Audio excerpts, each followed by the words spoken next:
notre édition spéciale, mesdames et messieurs. Vous êtes en direct en train de nous suivre.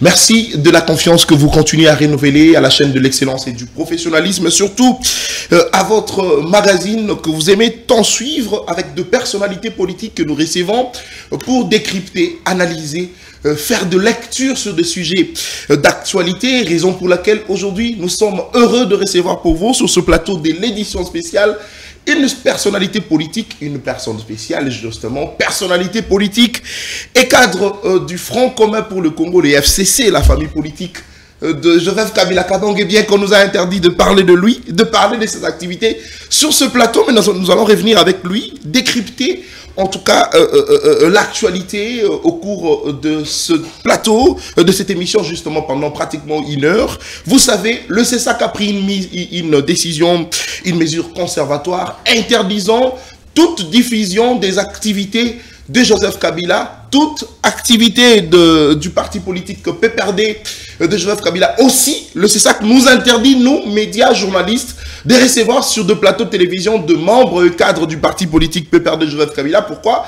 Parce que Joseph Kabila est comme ça, rebelle. C'est lui qui est le parrain, le père de l'AFC M23, bien que la justice de notre pays n'a pas encore tranché, mais le CESAC, la régulation, prend des décisions. Mais est-ce ces décisions sont fondées? Nous allons réfléchir à ces sujets avec notre invité. Mais aussi, Martin Fayoulou, pour prendre la décision comme ça de rencontrer Félix-Antoine Tshisekedi Tshilombo pour discuter, c'est pas de faveur, il n'a pas besoin de poste, mais il a besoin de discuter tête à tête avec le président de la République, question d'échanger justement autour de la situation sécuritaire à l'est de notre pays pour trouver de solutions, mais demande à Joseph Kabila de quitter Goma, mais aussi demande à Félix Tshisekedi que cette génération, leur génération, ne soit pas celle-là qui va comme ça vendre la République démocratique du Congo. Est-ce que Martin Fayoulou a-t-il trahi l'opposition? Est-ce qu'il y a un deal entre les deux personnalités politiques, surtout que les autres sont à l'extérieur du pays, en exil bien sûr. Je vois ici Moïse Katumbi ainsi que les autres qui sont encore en exil, forcés et ne peuvent pas rentrer au pays. On va réfléchir à ces sujets, mais aussi, c'est vrai, la présence de Joseph Kabila à Goma, ce n'est pas à commenter comme le CESAC nous demande. Monsieur Inia Omari, bonjour et bienvenue à vous, à cette édition spéciale. Le plaisir est pour nous de vous recevoir sur ces plateaux, surtout pour la première fois de ces magazines. En face de moi, vous avez toujours l'habitude d'être reçu par le DG Louis France Kouzikessa que nous saluons, où il se trouve. Et bon séjour à lui, en Europe. Vous êtes en face de nous. La décision du CESAC, comment vous le commentez? Bon, c'est une décision irrégulière.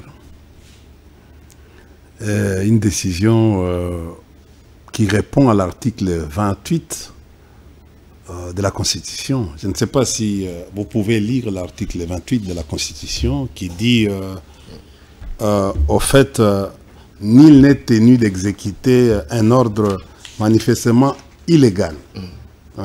Tout individu ou tout agent de l'État est délié du devoir d'obéissance.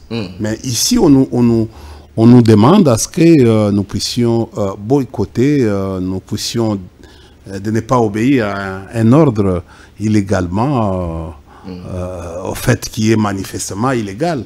Donc au fait, lisez l'article. Alors je vais lire rapidement. Nul n'est tenu d'exécuter un ordre manifestement illégal. Tout individu, tout agent de l'État est délié du devoir d'obéissance lorsque l'ordre reçu constitue une atteinte manifeste au respect de droits de l'homme et de liberté publique et de bonnes mœurs. La preuve de l'illégalité manifeste de l'ordre incombe à la personne qui refuse de l'exécuter. Ça veut dire? Mais en fait, c'est un ordre qui est illégal. Mais il a tiré cet ordre ou cette décision de quel soubassement? Il a quel soubassement? C'est une censure. Est-ce qu'il connaît normalement? Parce que, excuse-moi, nous allons en fait broder sur cette question, si vous voulez. Nous allons broder sur la question, la constitution de l'article 22 à l'article 28. Donc 22, 23, 24, 25, 26, 27 et 28. Parce que quand une personnalité qui est censée protéger la démocratie s'emploie dans l'intolérance, si aujourd'hui nous sommes en train de critiquer M. Tshilombo en disant qu'il a pratiquement, son régime aujourd'hui est en plein exercice de la dictature, de la tyrannie, c'est pas parce que, au fait, chacun de nous part dans tous les sens. Non. La dictature, c'est l'intolérance. C'est ce que fait M. Bossembe. L'intolérance. L'intolérance. C'est-à-dire, M. Tshilombo concentre tous les pouvoirs autour de lui. C'est-à-dire, il est devenu maître absolu. Aujourd'hui, en RDC, on ne se réfère plus ni à la Constitution, qui est la loi fondamentale, et qui est un pacte social, qui nous lie tous, ni aux lois du pays. C'est-à-dire, il a un frein. Aujourd'hui, il a piétiné les lois du pays. Et lui-même, parce que tous ses collaborateurs, du genre M. Bossembe, sont instrumentalisés, sont liés à lui. Et on dicte la façon de pouvoir décider. Il veut faire quoi, M. Bossembe? Dans ces gens, est-ce que moi, India, qui est un homme politique, est-ce que je dépends de Bossembe? Est-ce qu'il sait même le rôle de CESAC, Conseil supérieur de l'audiovisuel et de la communication, qui voit, qui regarde, qui garantit l'équilibre au niveau des médias entre... Donc, il dit que c'est démontré. Non, il a été lui le rebelle. Mais finalement, c'est pas lui. C'est pas lui. Qui a testé ça? Quelle est la juridiction qui a attesté? C'est la juridiction de Bossembe qui a attesté. Est-ce que saviez-vous que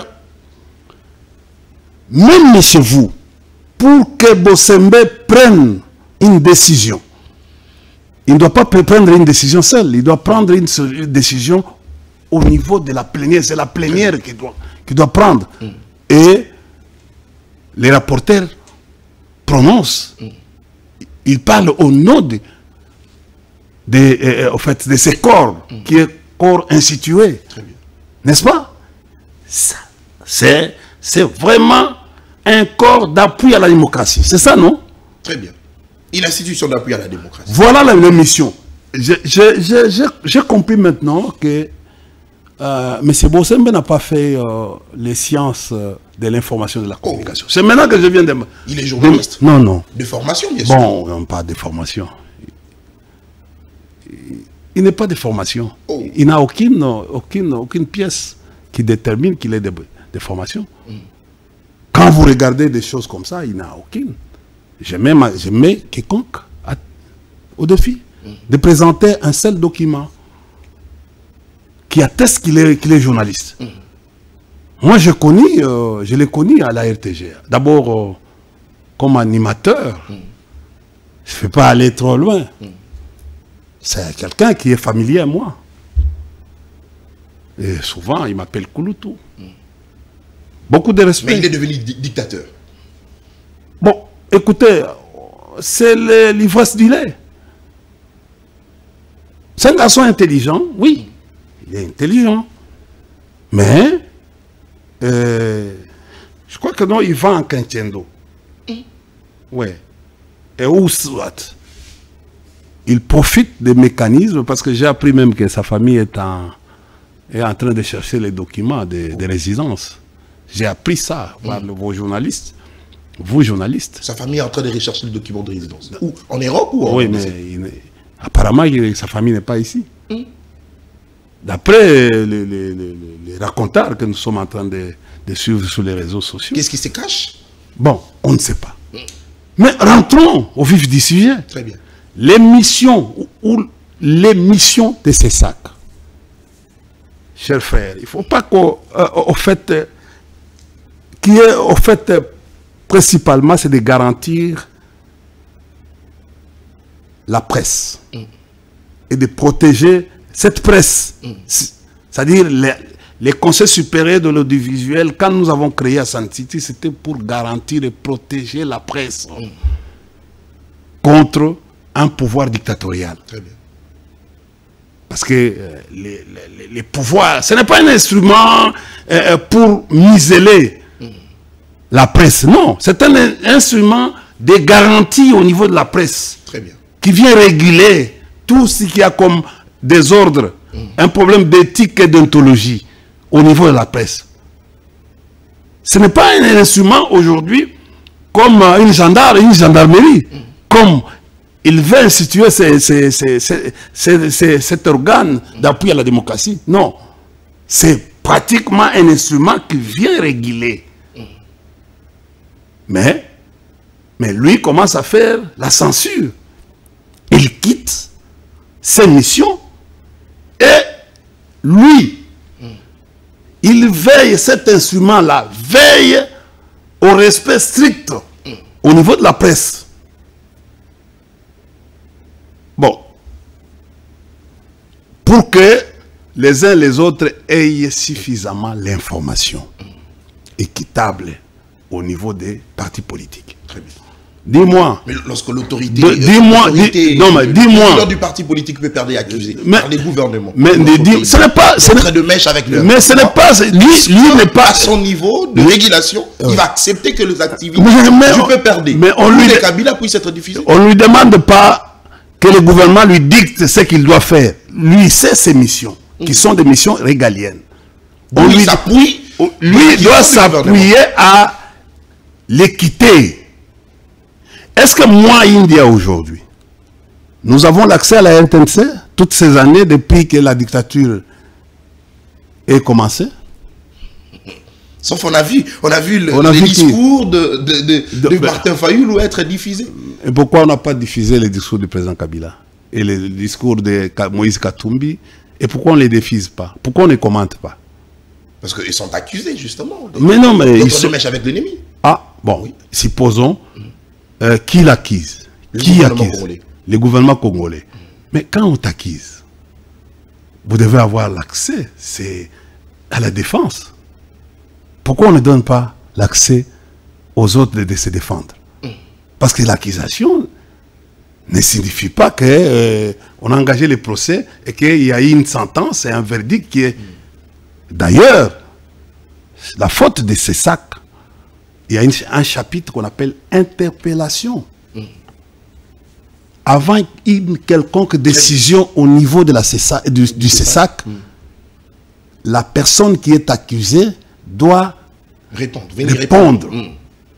Et on nous invite souvent. On lui donne un délai de 7 jours, n'est-ce pas? Justement. Dès qu'on annonce, qu'on l'invite, il a un délai de 7 jours pour aller présenter ses moyens de défense. Pose la question aujourd'hui. J'ai appris qu'il va faire un point de presse. Il a invité, maintenant il a invité les... Après basculement, après que son chef ait donné des orientations et tonné sur lui, il appelle maintenant la presse. Posez-lui son chef a tonné sur lui? Oui. Son chef c'est qui? Félix Tshisekedi? Mais aujourd'hui, tout en dehors de... en dehors de Kapiamba, l'autre qui est devenu PCA, c'est qui? Qui a été nommé aussi Ngoï. Ngoï. Non, Katende, c'est... Lui, un peu, il y a en fait les PCA là, Ngoï, il y a un autre qui cache quelque chose comme ça. Georges Kapiamba? Non, Georges Kapiamba, oui. Georges Kapiamba, il est au service du pouvoir. L'autre, Ngoï aussi, Christophe Ngoï, est au service du pouvoir. Il y a un autre là qui est en fait, qui se ressemble à un nom là d'un type de l'IDPS à Kasumbalé Salah qui est devenu tout ce monde-là, en dehors, les organisations des droits de l'homme ont fait trop de bruit par rapport à ça. C'est parti au niveau international avec comme fait l'intolérance aujourd'hui. des crimes en matière de liberté et de pensée, liberté d'expression et autres. Maintenant, vous savez, tout ce qui s'est fait sont dans la gibecière de M. Tshilombo. Mais je rappelle ici... En matière de droits... Vous savez, le ministre de l'Intérieur avait pris une décision contre le PPRD. De quoi? De suspendre des activités du PPRD. Et il doit lire la loi portant organisation et fonctionnement des partis politiques de 2004. Il est ministre de l'Intérieur. Il a en son sein un secrétariat général en relation avec les partis politiques. Que dit la loi en cette matière? La suspension est de 4 jours et de 15 jours. Tant qu'une juridiction compétente n'est pas notifiée à nous qui sommes, nous PPRD qui sommes accusés, on lève la suspension. Mais ici, vous n'êtes pas reçu comme PPRD. J'ai dit, mais ici, vous êtes reçu comme personne. Mais écoutez, vous fouillez quoi? Nous sommes dans la démocratie. Laissez-nous convaincre. Nous, la différence entre nous PPRD et vos gens là que vous appelez de vos autorités, c'est le problème de l'intelligence. La loi dit autre chose. Vous décidez au travers vos emails. Dis-moi le contraire de ce que dit la loi. Bon, prenons qu'il a pris cette décision. D'abord, il n'y a pas une motivation. Le problème, c'est quoi? On a supposé que le président Kabila était à Goma. C'est à les soupçons. On décide, un ministre qui prend un arrêté par, bon, d'abord un communiqué. Nous avons été suspendus par un communiqué. C'est vraiment... C'est un peu léger. On suspend, et puis par un télégramme. Et puis après, nos bruits, vous êtes venus par... au fait, vous avez envoyé un secrétaire général pour nous notifier. Et on a notifié qui? Et nous étions où? Et entre-temps, un autre ministre se précipite, avant même qu'on notifie, il vient sceller. D'abord, on vient piller, après piller, on scelle. C'est-à-dire que non, en fait, on va venir... Non, on a senti que le gouvernement, il y a dysfonctionnement. On vient notifier les gens qui ne sont plus là. On a notifié aux gens qui ne sont plus là. On devait chercher notre adresse. Mais on a scellé parce que vous avez confisqué la parcelle. Imaginez. C'est que le ministre avait dit. Imaginez. Ça, c'est un autre ministre qui a dit. Un autre ministre qui est même venu la nuit. Parce que la réglementation. Mais on dit que le ministre est en justice depuis très longtemps. Le ministre ne peut pas venir dans un lieu au-delà des 18 heures. Il ne peut pas venir dans un lieu. Il entre au fait dans une intrusion, dans un lieu privé, au-delà de 18 heures. Il est venu à 21 heures. Et dans quel état? Vous avez vu, et s'il y avait urgence? Non, vous avez vu l'état. Vous avez vu comment on l'a filmé. L'audio a fuité par les mêmes personnes qui étaient à ses côtés. Il vient et il demande qu'on ne me filme pas, mais la vidéo était déjà passée. Il était déjà sur les réseaux sociaux. Vous voyez. Et bon, mais le secrétaire général était obligé de commencer à chercher les lieux auquel il va venir nous notifier la lettre. C'est comme le ministre vient avant que le ministre arrive.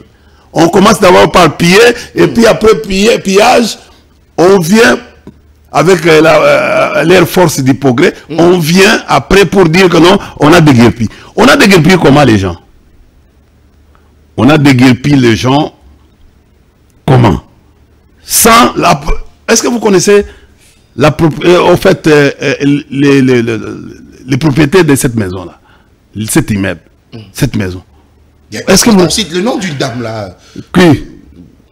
J'ai peut-être oublié le temps que je puisse vérifier. Soumaoro ou bien Serena? Serena, c'est qui? Serena, voilà. Oui, Serena. Comment un ministre de la Justice qui sait la notion d'identité, il peut venir avec un nom, un prénom, et il fait un communiqué d'un prénom, sans nom? On dit que c'est la sœur au président de la République, l'ancien président de la République, qui avait confisqué cette parcelle. La parcelle de qui? Quand vous lisez la note de l'inspecteur, du directeur à l'inspection pénitentiaire et judiciaire, vous allez retrouver, lui parle de Serena comme la représentante de cette société Grand H, société immobilière Grand H, la représentante. Il ne parle pas, c'est la lettre qui vient du ministre, il ne parle pas du propriétaire. Il dit, à cette période-là, Madame Serena était la représentante de la société. Malheureusement, Madame Serena n'a pas de documents. Il dit que non, il n'a pas de documents, il a acheté la parcelle, mais il a oublié d'avoir les documents. Mais apparemment, c'est drôle. Vous êtes une famille politique à problème. Oui. L'ancien siège sur Pumbu qui a été remis entre les mains de son propriétaire, le second d'abord une famille politique à problème. D'abord, je vous annonce encore une fois, nous venons d'avoir un autre. Nous venons d'acheter un autre siège à la Gombe.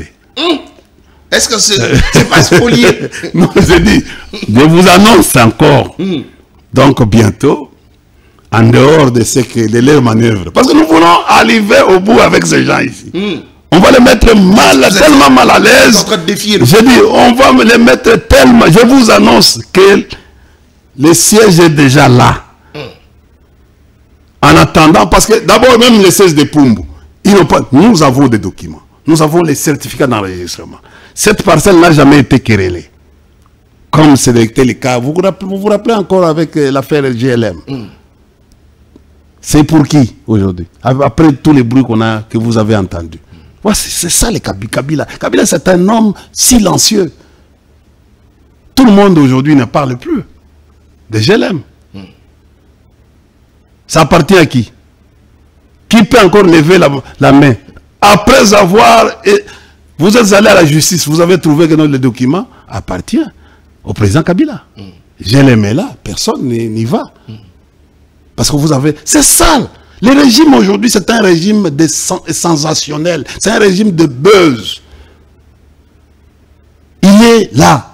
Moi, je vous dis ceci aujourd'hui, que cette parcelle sur Pumbu n'a jamais été querellée. Nous étions locataires au coin Pumbu, à la SNCC. On nous a commencé, ils sont arrivés, nous on payait 5 000, et 4 000, 5 000, 5 000, 8 000, 8 000, 16 000. Nous sommes partis. La SNCC, après 2 ans, nous a écrit officiellement pour qu'on revienne encore là-bas. Parce qu'ils ont aujourd'hui un manque à gagner. Tu vois, non, mais je te dis, 16 000 $ chaque mois qu'ils percevaient.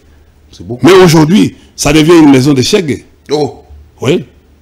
Il faut aller vers 20 h, tu vas trouver, vous donnez 100 francs, 1000 francs pour dormir là-bas. C'est au coin. On a mis les photos. On a mis les photos même du président et tout ça, tout ça. Mais, et personne ne vient. On a sollicité, ils ont dit, ils ont écrit qu'ils ont, la SNCC a sollicité pratiquement les gens qui pourraient entrer en location. Ils ne trouvent pas.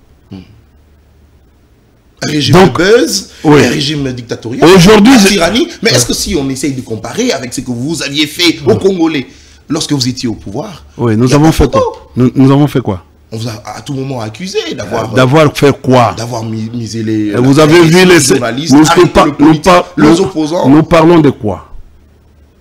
Quel est l'opposant qui a été arrêté, qui n'a jamais été jugé? Il faut aller dans tous les cachots ici. Vous avez l'histoire de ce qui se passe, cette trame. Donc, vous êtes 7 ans au pouvoir avec le nombre de morts, avec le nombre de gens qui sont arrêtés, avec le nombre de gens qui sont exilés, qui continuent à fuir tous les jours les pays. Il faut voir. Bon, imaginez, on vous donne 20 ans. Ça sera la jungle ici. Et c'est tout le monde qui va partir. J'ai dit, ça sera la jungle. Aujourd'hui, même les gens qui étaient à l'IDPS sont exilés aujourd'hui. Vous êtes au courant? Les gens de l'île de paix sont exilés aujourd'hui? Sont exilés aujourd'hui. Qui, par exemple? Ils sont nombreux. Ils sont nombreux. Tu ne vois pas que non, ils ont créé aujourd'hui les conflits. C'est leur mode de vie, c'est les conflits. Vous ne savez pas, leur mode de vie, c'est la destruction et les conflits. Aujourd'hui, la configuration de l'État, c'est les détournements, c'est les vols, c'est la gabégie. C'est ce qui se passe. Je rentre à notre thème principal, c'est SAC. Cher Bossembe, c'est avec beaucoup de respect. Mais de temps en temps, il faut se référer à votre texte qui régit cette institution d'appui à la démocratie. C'est une institution. On a créé ça pourquoi? C'est pour aider à réguler. C'est pour aider à au fait, on parle au fait, à avoir même, il devait avoir même un monitoring pour dire, bon, à la RTNC, il faut accéder tout le monde, il faut accéder à tout le monde, on régule. Moi, je vois un chantre tous les jours, matin au soir, qui ne fait que l'apologie du Rwanda. Mon jeune frère Yves Abdallah. Oh, il fait l'apologie du Rwanda? Tous les jours. Tous les jours. Il dénonce ou il fait l'apologie? Mais il fait ce bruit-là. Dénoncer, c'est quoi? Qui a besoin? Chose que Kabila n'a pas fait dans son discours. Mais au fait, cher Nathan, au lieu de se battre, parce que l'État, chez nous politologues, c'est un monstre. L'État réfléchit tous les jours à sa survie politique, survie, à son existence. L'État peut provoquer, parce que les menaces ne finiront pas. La guerre, c'est un concept divin. C'est Dieu qui a créé la guerre. Pour nous, les stratèges, pour nous qui avons... D'ailleurs, les sociologues parlent de la guerre comme un phénomène. Rappelez-vous, en fait, un des grands dans la politologie, Clausewitz, a dit que la guerre est le commencement de la politique par d'autres finalités, d'autres moyens. C'est-à-dire, aujourd'hui, tu peux atteindre les buts politiques au travers de la guerre. Le Rwanda a expérimenté ça. Nous avons un problème en Ukraine. La Russie est en train aujourd'hui de monter en puissance à cause de la guerre. La guerre entre la Russie et les États-Unis se passe en Ukraine. Alors, la guerre entre l'Union européenne et la Russie se passe en Ukraine. C'est-à-dire que non, les concepts de guerre, ça peut être l'envie pour une richesse. Allons. Mais quand ton père, je me rappelle, je ne sais pas si vous aviez été dans cette culture-là, on te tape à l'école, on te gifle à l'école. Ne venez pas à la maison en pleurant. Le papa va te dire, rentrez là-bas. Il faut. Hein? Réciprocité. Très bien. Pourquoi on ne le fait pas? Si vous pensez qu'aujourd'hui, c'est les Rwandais qui vous attaquent, à tout moment, qui vous défend d'attaquer aussi les Rwandais. Alors, attends. Qui vous défend?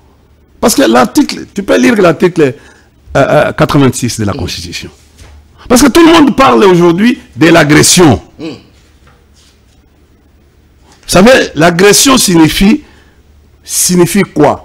Et notre État vient envahir, vient traverser les frontières avec les armes et il vous attaque. Et quand vous constatez que les bornes ont été soit déplacées, on a franchi les Rubicons en termes militaires, parce que l'armée a comme objectif de défendre l'intégrité du territoire.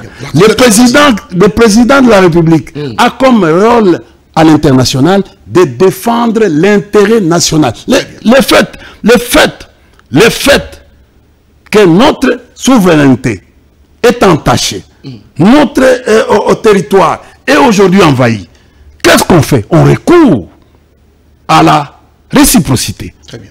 C'est ce que la Convention de Vienne nous autorise. C'est ce que aujourd'hui la communauté internationale nous dit. il faut attaquer. Très bien. Et la loi nous dit... Il faut attaquer, oui. La loi nous dit ceci. Dès qu'on constate une agression, on doit défendre. On doit défendre. On doit défendre. Tout le Congolais. C'est ce qu'on appelle... Tout le Congolais doit avoir justement un même langage face C'est à cette quoi? situation. Non. D'abord, jusqu'à aujourd'hui, il faut condamner. C'est plein. Non, il faut condamner. La mère Mende, c'est plein. Non, il faut condamner. Kabila n'a pas condamné. D'ailleurs, il faut condamner le président. Tshilombo. Il faut condamner le président. Oui. Pourquoi? Parce que la Constitution dit ceci. À son article 86. Il dit... Attends d'abord, moi je vais parler avec l'intelligence. Dès qu'on constate une agression ou envahissement du territoire, le président de la République déclare par ordonnance la guerre. Et il va conformer, va nous demander, nous, de nous conformer à l'article 143 de la Constitution. Tu peux lire l'article 86. L'article 86. Le président de la République déclare la guerre par ordonnance délibérée en Conseil de ministres après avis du Conseil supérieur de la Défense et autorisation de l'Assemblée nationale et du Sénat, conformément à l'article 143 de la présente Constitution. Lisez l'article 143 de la Constitution. L'article 143, rapidement. Tu vois combien le président de la République est en train de violer la Constitution. Vous voyez, hein? Très bien. L'article 143 de la Constitution. Conformément aux dispositions de l'article 86 de la Constitution, le président de la République déclare la guerre sur décision du Conseil de ministres après avis du Conseil supérieur de la Défense et autorisation de 2 chambres. Il en informe la nation par un message. Il en informe la nation par un message. Continuez. Le droit et devoir des citoyens pendant la guerre ou en cas d'invasion ou attaque. Les droits? Le droit et devoir des citoyens. Il a déjà fait ça? Parce qu'il devait faire soit par une ordonnance pour nous conditionner à... Il doit d'abord nous éclairer par rapport à la guerre elle-même. Alors, monsieur India, comment vous... Laissez-moi... je vais bien avoir... mais je dis... Je m'inquiète du comportement de l'ancien président. Je dis ceci. Je ne reviens pas à des gens de second... de second plan. L'homme Mende, c'est une personne de second plan. Je ne reviens pas. Ce n'est pas le fait... Ce n'est pas le fait de parler français. Tu sais, je vais te dire une fois. Plusieurs fois qu'il a commis des erreurs. Il a été jugé par nous, les 9 communicateurs, devant le bureau du président. Plusieurs fois, la même, il a été jugé par vous. Oui. Ça, je te parle d'une manière informelle. Donc vous étiez son chef dans cette famille politique? Plusieurs fois. Plusieurs fois. Vous l'aviez également sanctionné? mais en fait, on l'a entendu dans...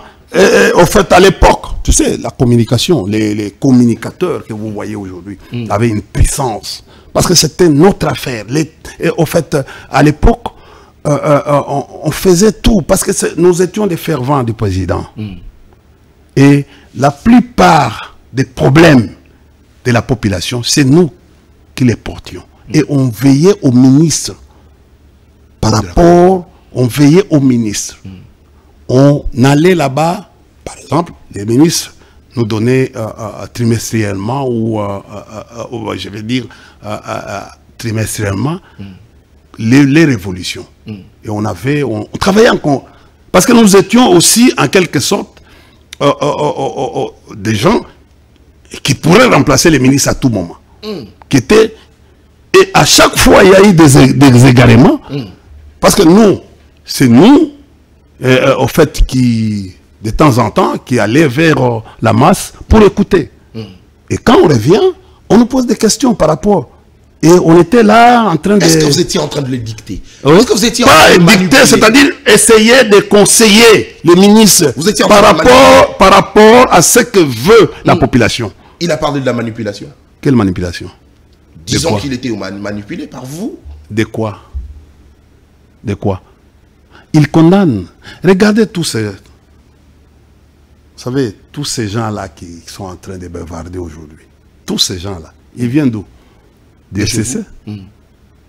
Ce sont des gens qui nous ont qui ont fait la tare à l'époque, qui ont fait la tare chez nous. Mais aujourd'hui, ils sont dans l'union saleté. Oh, l'union sacrée. Mais au fait, je peux dire, au fait, c'est l'endroit où il y a, au fait, la blanchisserie aujourd'hui. Là-bas, c'est la blanchisserie. On accepte tout le monde. On n'accepte pas les gens qui sont intelligents, qui n'ont jamais eu de tâches. Là, tout le monde qui avait des problèmes avec la population est allé se réfugier. C'est un endroit de refuge. Est-ce que vous regrettez de propos de Lambert Mende? C'est un homme politique. Il est politicien. Pas un homme politique, il est politicien. Je ne peux pas regretter. Mais moi, je me dis, il va faire encore quoi dans la vie future? Il a beaucoup à donner au quoi, comme quoi? Son expertise. Les quoi? Comme expertise dans les mauvais sens. Oh! C'est une expérience dans les mauvais. Dis-moi, qu'est-ce qu'il a... Regardez aujourd'hui, avec tout ce qu'on... Vous, journalistes, vous travaillez dans une chaîne d'autrui.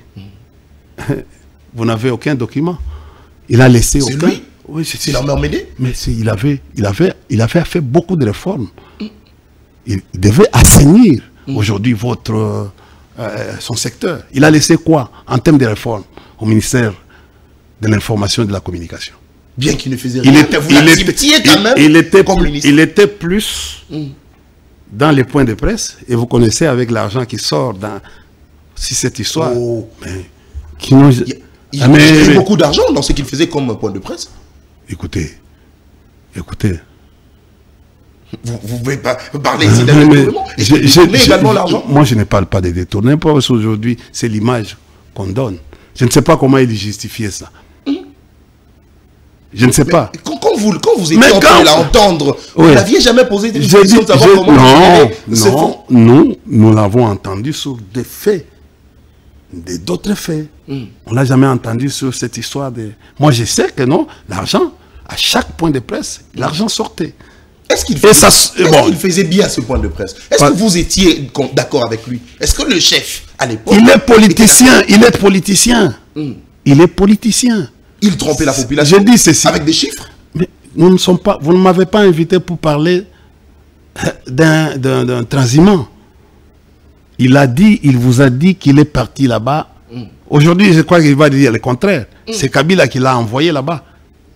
Mais Kabila, son chef qui l'a envoyé à l'Union sacrée, n'est-ce pas? C'est ce qu'il nous a dit. Même Monseigneur nous a dit la même chose, qu'ils ont été envoyés à l'Union sacrée. Donc, ce sont des infiltrés qui sont entrés. Bon, c'est ça. Ce sont des infiltrés. Mais Kabila est aujourd'hui en opposition avec... Kabila est en opposition. Mais Kabila envoie ses délégués là-bas, à l'intérieur. Donc, jusqu'à preuve du contraire, Lambert Mende est kabiliste. Mais j'ai dit c'est Kabila qui l'a envoyé. Mais supposons tous. Mais, parce que Jean-Pierre et Lambert Mende n'a jamais dit le contraire de ce qu'il a dit. Oh. Il a dit à la télévision, il n'a pas dit à la radio. Il a dit à la télévision. Vous avez les images, il a dit que non, il a été envoyé à l'Union sacrée par Kabila. N'est-ce pas? Est-ce que je mens? C'est ça. Il avait dit ça. Alors, est-ce qu'il tu as déjà une autre parole contraire à ce qu'il a dit? Jusque-là, non. Donc, il faut supposer que non. Bon, nous les prenons. Il faut les prendre au mot. Nous supposons que non, il est là, il fait son job. Oh! Il est infiltré. J'ai dit donc, mais ça, vous pouvez commenter comme vous voulez. Moi, mon travail, c'est que, comme on dit en journalisme, que non, donnez-moi les faits. Les faits sont saillants, mais les commentaires sont libres. Très bien, merci beaucoup. Alors, donc, au fait, aujourd'hui, tous ces gens-là qui sont... Regardez, est-ce que tu peux t'imaginer un Liaou qui dit que non, je n'ai jamais été... Je suis arrivé là-bas comme technicien. Mais c'est Kalokola. Okay? Ça, c'est son vrai nom, Kalokola. Oh, il s'appelle Kalokola. Kalokola. Mais c'est Kalokola. Il arrive, il dit que non, moi écoutez, monsieur Julien Paluku, vous connaissez son histoire. Gouverneur plusieurs fois. Et il a fait une déclaration contre le président Tshilombo. Cette déclaration était, il l'a humilié. La vidéo est en train de circuler aujourd'hui. Mais aujourd'hui, ils nous parlent de 12. C'est 12 questions. Oui. Joseph Kabila. Heureusement, Est-ce que lui également, il a été envoyé à mais il faut lui poser la question. Oh. Il faut lui poser la question. Il est allé là-bas comme membre. Les doyens de tous les ministres. Il s'appelle Jean-Lucien Boussa. C'est lui qui a déjà fait la longévité. Actuellement, c'est les seuls qui a fait la longévité au gouvernement. Je crois qu'il doit avoir 12 ans au gouvernement, comme membre du gouvernement. Et les autres viennent à peine. Au commerce extérieur. Non, mais j'ai dit, je t'ai dit, les doyens, je peux dire, au fait, qui a déjà fait 12 ans au gouvernement, c'est M. Julien, je crois 12 à 11 ou 13, quelque chose comme ça, il faut faire des calculs. Où il a évoqué un problème de leadership à la tête du pays. Non, non, je ne parle pas, parce que lui, apparemment, il a beaucoup de retenues. Donc, bon.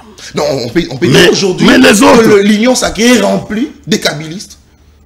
Mais les gros des membres du gouvernement, aujourd'hui, ce sont les... C'est l'ensemble. Merci. Allez. Non, mais je dis... Mais maintenant, la question que je suis en train de poser à M. Tshilombo, quel est le rendement quand un ministre de la fonction publique n'arrive pas, pendant 2 ou 3 ans, n'arrive pas à maîtriser l'effectif au niveau de la fonction publique? Mais il fait quoi? Très bien. On va quand un ministre, par exemple, du développement rural, il n'arrive pas à faire, à donner le meilleur de lui-même, il fait quoi au gouvernement? Je peux te citer un à un parmi les gens qui se sont réfugiés aujourd'hui, qui sont dans la blanchisserie aujourd'hui.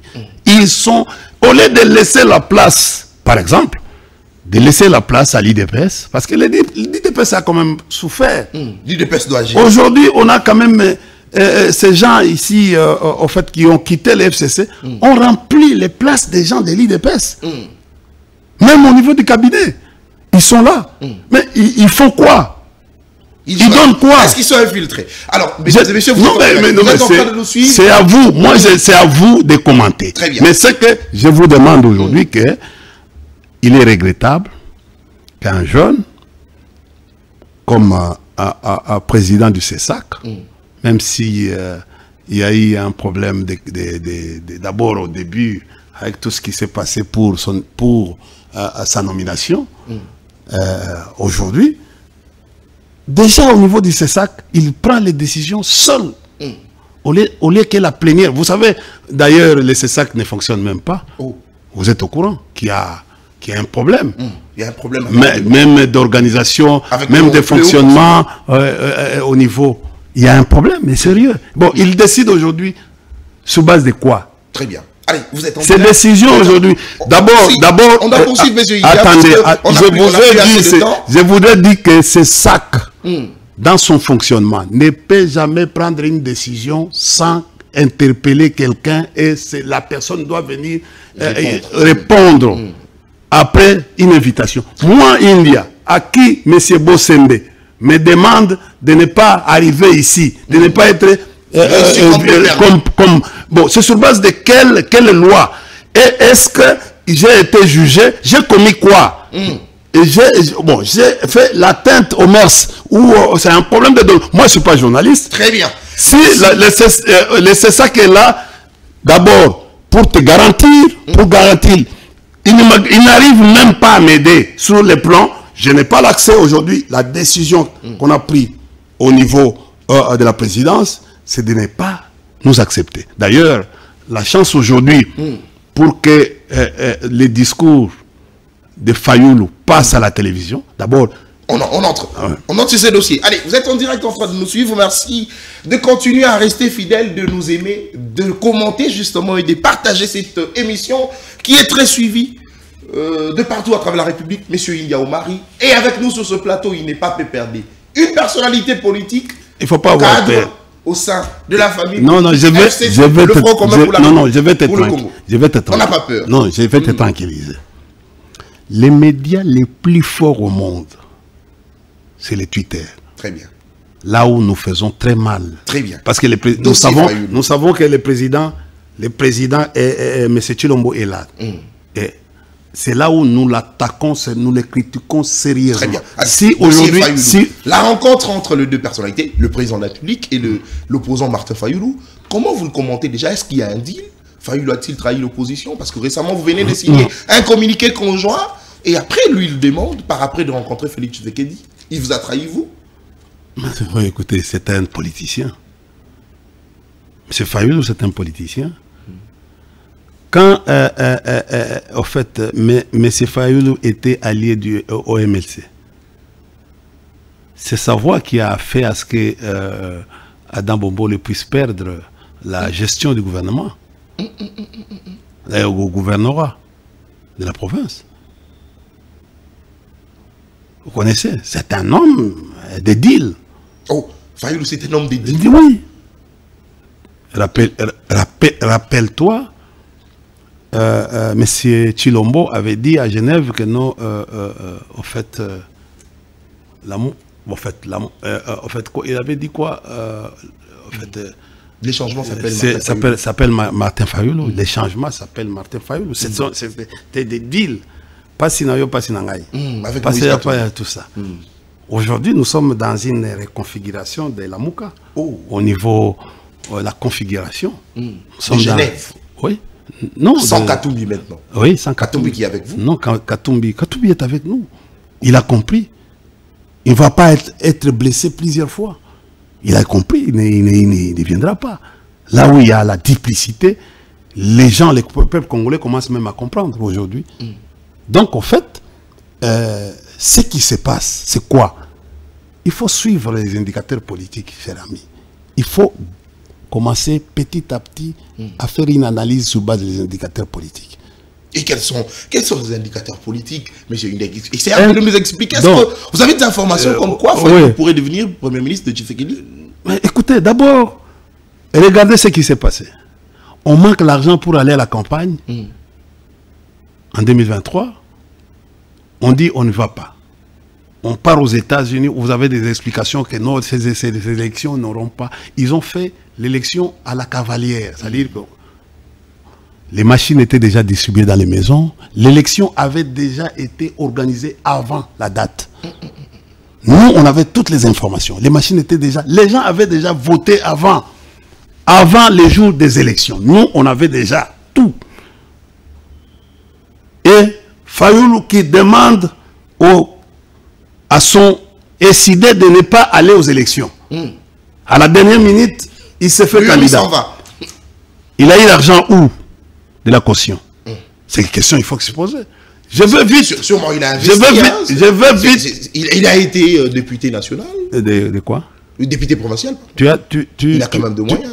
Tu peux faire un tour aujourd'hui à Fadeno House. Regarde. Regarde seulement l'état de la piscine. Et l'état du derrière Fadeno House. Tu as vu, ça démontre qu'il n'a plus de moyens? Non, mais regardez les bâtiments. Est-ce que vous savez que non, la ville aujourd'hui, la ville de Kinshasa, peut condamner quelqu'un uniquement pour manque de mettre la peinture. Tous les bâtiments de la ville, selon la loi, même les décrets coloniaux, vous devez chaque année, mettre la propreté. Chaque année, vous devez mettre la peinture. Donc, Fayoulou a du mal à mettre même la peinture chez lui. Là. Mais regardez, allez-y. Moi, je faisais mes émissions, il sait, avec Solange Kouale, Maman Sylvie Bongo et Ndeko Zulu. L'équipe nationale. L'équipe nationale. C'est avec nous. Et Fayoulou était là. À un certain moment, il suivait et je l'attaquais. Même à sa présence. Là, c'est un homme bien. Un grand frère, tout ça. Bon, parfois, on fait des blagues avec lui de temps en temps. C'est un homme, au fait, je suis, on a étudié avec les Kitoko à l'université de Vos, tout ça. Ben, on est familier. Il y avait moi, il y avait Vieux Fayoulou, il y avait André Kimbuta, on était tout le temps ensemble. Alors, on connaissait nos relations. Mais qu'est-ce qui se passe aujourd'hui? Une délégation de Fayoulou, officiellement, a été réussie à la concertation. Oh. Oui. Une délégation de Fayoulou. Oui. Reçue par Ebérande. Je vous dis, il faut aller vérifier. Oh. Mais ils ont demandé de ne pas être... Ils ont été reçus la nuit ou le matin? Ils ont demandé de ne pas être filmés. Oh. Et cette délégation était composée par Devos Kitoko. Oh. Et nous avons eu la fuite d'informations. Selon certaines indiscrétions. On aurait demandé déjà quelques ministères. Oh. Et je ne veux pas, je ne veux pas aller très loin sur cet aspect-là. Très bien. Tu sais, vous savez, au fait, en politique, celui qui détient l'information le premier, il détient les pouvoirs. Wow. Qu'est-ce qui s'est passé? Samedi passé, lui-même, Fayoulou a été reçu. Oh. Oui. Avant qu'il fasse toutes les manœuvres là, il a été reçu. Fayoulou a été reçu. Les plans étaient conçus. Par Félix Tshisekedi. Je dis, les plans étaient conçus. Les samedis, les plans étaient conçus. Regarde. Qu'est-ce qui s'est passé? Aussitôt qu'il termine son discours à 13h, de 3 minutes, 24 minutes après, c'est Tina Salama qui répond. Qui répond avec une rapidité extraordinaire. Tina est qui? Porte-parole du chef de l'État. Il a répondu au nom de qui? De Félix Tshisekedi, président de la République.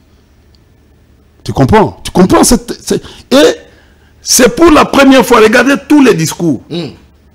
Je prends seulement un aspect analytique. En 2 minutes, c'est terminé. C'est pour la première fois que M. Fayoulou, mon grand-aîné, a vouvoyé le président de la République. Oh. Quand vous regardez tous ces discours, il a vouvoyé, c'est pour la première fois. Il a commis une erreur.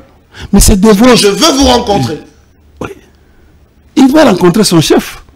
Oh là là. Il est opposant. Un opposant a un langage qui est approprié. Approprié. Quand il s'adresse dans une compétition comme ça, nous sommes dans une compétition. Il veut, et après, il s'est au fait se rebiffe pour dire que non, je ne veux pas te rencontrer pour le poste, je vais te rencontrer pour quoi? Pour ça veut dire quoi? Discuter sur de des questions quoi? d'État. Sur des questions, c'est-à-dire quoi? La sécurité à l'Est. Hier, il était président. Les vérités des urnes, au fait, il ne nous explique même pas pourquoi. Mais il ne veut pas que le pays soit vendu. C'est vrai, les divergences politiques. Tu sais, la nation d'abord. Je vais te dire une chose. Tu sais pourquoi le président Kabila se retrouve là-bas? C'est pour casser les phénomènes. Il est allé, c'est pour casser les phénomènes de balkanisation. C'est pour dire que non. Il n'est pas là pour favoriser la balkanisation. Je dis ceci. Il est là pour casser. Il est allé casser en fait, cette façon de penser que Bunagana, Rutshuru, Goma et les autres ne nous appartiennent plus. Merci. Attends, je termine. C'est-à-dire, aujourd'hui, le plan, aujourd'hui, c'est la paix. Le président Kabila, son serment, c'est la paix. Il veut, parce que, regardez, l'atout majeur du président Kabila, c'est la réunification du pays. Il a toujours...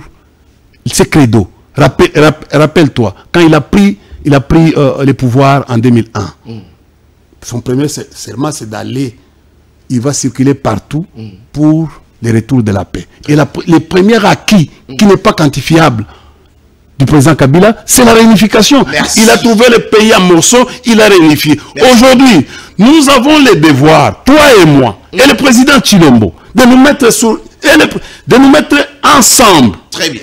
Et si nous sommes forts au niveau interne aujourd'hui, le Rwanda, un petit pays, ne va plus blaguer, ne va plus penser, ne va plus penser à ça. Parce qu'aujourd'hui, notre credo devait être la paix et non pas l'arrogance. Comme aujourd'hui, on est en train de voir. On voit quoi aujourd'hui?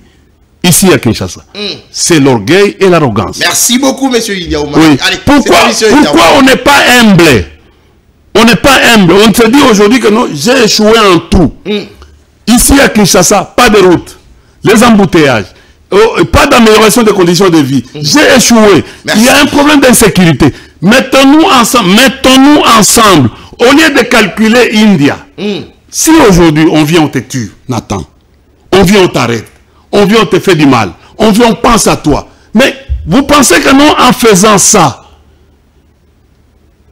vous pensez qu'il peut y avoir les retours, les détournements par exemple, qui est devenu notre culture. Merci. Culture de ces régimes. Allez, vous pensez que non, vous allez... prochainement, permettez-moi de... Donc, au fait, cultivons la paix entre nous. Merci. Essayons de prendre conscience que nous n'avons qu'un seul pays, que nous devons défendre ensemble, et on ne va pas défendre avec les Américains. Merci. Ce pays, avec les mercenaires américains, comme on les recrute en Europe. Aujourd'hui, on ne recrute pas les mercenaires américains. Très bien. Oui, par, vous connaissez Prince, qui est en train de recruter les mercenaires. Merci. Mais il faut recruter les Congolais ici, ici. Et on les sensibilise. Et d'abord, la première des choses, c'est quoi? C'est l'humilité qui doit régner autour de nous. Nous sommes dans une période cruciale, une période où nous tous, nous devons nous mettre ensemble pour notre existence. Merci. Oui. Monsieur Ilia Omari. Allez, vous étiez nombreux à nous suivre. Cette émission est terminée. Merci de la confiance renouvelée à cette chaîne de l'excellence et du professionnalisme. Monsieur Ilia Omari, personnalité politique, cadre du FCC, était avec nous. Nous ne l'avions pas réussi comme peut perdre. Nous avons échangé, réfléchi, discuté autour de questions importantes liées à l'actualité en République démocratique du Congo. Mais la paix, c'est ce que nous avons tous besoin. Il a demandé ceux qui doivent nous lire, ils doivent lire la Constitution. Merci. Article 22, 23, 24, 25, 26, 27 et 28. Pour casser pratiquement, pour démontrer à M. Bossembe que non, vous êtes en dehors des missions de ces sacs. Merci. Allez, nous dédions cette émission au directeur général de la chaîne CML 13 Télévision, Monsieur Louis-France Kouzikessa, en face de votre invité, de tout le temps, de tout le jour, Monsieur Ilia Omari qui vous salue en dehors de cette émission. Allez, on se retrouve demain, libre débat 10h et 14h, édition spéciale avec un autre visage, un autre acteur politique, une autre personnalité. On se retrouve demain. Au revoir.